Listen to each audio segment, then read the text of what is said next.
At India International, we have a young blood of India, Samarth. He done something unique in his field. Now let us talk to him directly.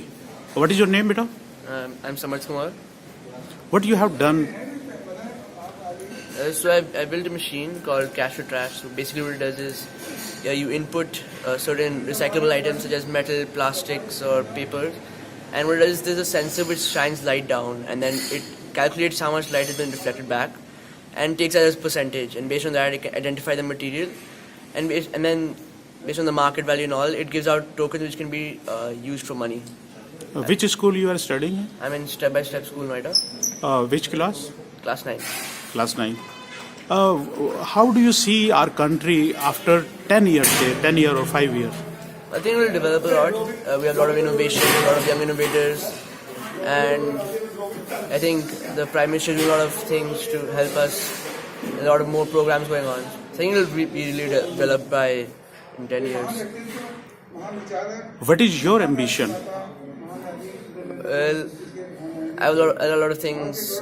I really want to get into technology, and the technology field, make a lot of innovations, will help the people, help the world, and most of all help those who are less fortunate. Apart from your regular study, what is your interest, or rather I should say hobbies? I like tinkering a lot, as well as electrical circuits and some programming. So I develop websites, I make robots, I have a wood workshop in my house from which I make a lot of stuff, as well as a circuit workshop, solar components, I make electrical circuits and program them with some microprocessors. At what age or at what class you started doing all these things? And who inspired you? I think it was class 7, and I have a lot of inspirations. My parents really helped me. What's your parents' name? My father is Mr. Kumar and my mother is Mrs. Joy Singh.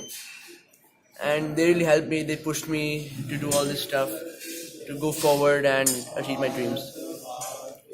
What you see about new generation, because you must be meeting some more students like you, and at that stage, what is your opinion about future India, I should say? Well, I think the younger is the future, so they have a lot of bright ideas. We need to harness those ideas, and they will really contribute to the future of India. Thank you so much. Thank you very much.